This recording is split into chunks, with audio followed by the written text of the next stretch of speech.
Oke, kita mulai lagi. Jadi sudah masuk semua ya, 20 Ya, Pak. dengan saya 22 gitu ya. Oke. Saya akan membahas mengenai uji karbohidrat dengan metode Fluxpol ya. Tadi kita sudah membahas uji karbohidrat dengan menghitung kuprooksida ya. Jadi yang dihitung adalah hasil dari reaksi antara reaktan dengan gula. Jadi dihasilkan senyawa namanya kuprooksida. Jadi yang mengendap kemudian yang dihitung. Nah, yang ini berbeda. Uji Fluxpol itu malah kebalikan ya.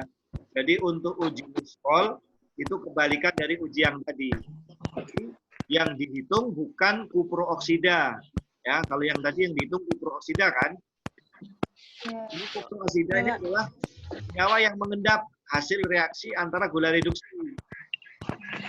Nah, pada uji Fluxpol ini malah justru yang dihitung adalah senyawa kuprioksida yang tidak bereaksi. Ya, malah justru yang dihitung adalah senyawa kuprioksida yang tidak bereaksi, atau yang dihitung adalah larutan kuprioksida yang sisa di dalam Erlenmeyer ya, di dalam mesin reaksi. Jadi yang dihitung adalah selisih kuprioksida. Jadi prinsipnya adalah menghitung selisih titrasi sebelum dan sesudah direaksikan dengan gula reduksi. Ya. Kemudian nilainya berapa jumlah yang sisa itu akan ekuivalen dengan kuprooksida yang terbentuk. Ya, jelas ya. Jadi tadi yang kita ukur adalah kuprooksida yang mengendap. Nah, sementara yang dihitung malah justru kuprioksida yang tidak bereaksi. Ya. Yang tidak bereaksi. Jadi ada perbedaan prinsip. Nah, jadi kalau misalnya di dalam produk kita mengandung gula reduksi, ini, oke. Kemudian ini kan tadi di sini ada sistem ini ya. Punya apa saja ini? Ini adalah bahan-bahan yang ada di sini. Kemudian ada kuprioksida, ya. Kemudian ada kuprooksida. Ada kupri, ada kupro, ya. Kupri, nah, saya kasih Cu, ini Co. Kalau kupro adalah Co. Nah, ini kuprioksida ketemu dengan akan membentuk kuprooksida yang endap. Nah, tetapi yang dihitung adalah yang kuprioksida. Oke. Maka dari itu, untuk mengetahui berapa kuprioksida yang sisa, untuk mengetahui kuprioksida yang sisa, maka kita harus membuat belangko. Ya, membuat belangko. Oke. Oke. Di dalam Erlenmeyer ini isinya adalah kuprioksida dan bahan yang tidak mengandung karbohidrat, sehingga kuprioksida di sini masih jumlahnya sama dengan jumlah kuprioksida di awal di sini. Oke. Jelas ya. Nah, kemudian ini dititrasi, ya, ini dititrasi. Nah, titrasinya menggunakan apa? Menggunakan natrium tiosianat. Nah, ini adalah bahan yang digunakan untuk titrasi. Nah, berapa jumlah gula reduksi? Jumlah gula reduksinya nanti hasil titrasi selisih antara sampel, ini sampel, dan belangko, maka akan ekuivalen dengan kuprooksida yang mengendap. Ya, kuprooksida yang mengendap. Nah, sehingga baru setelah ketemu mililiter natrium tiosianat, ini natrium tiosianat, nah, ini akan ketemu selisih natrium tiosianat, maka selanjutnya baru dilihat tabel konversi.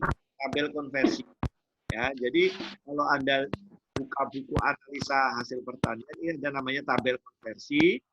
Ini isinya mililiter tiosianat, ini tiosianat, sebelah sini isinya kadar gula reduksi.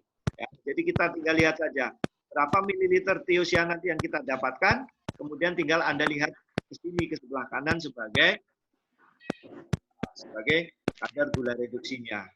Nah, jadi itu adalah metode yang digunakan.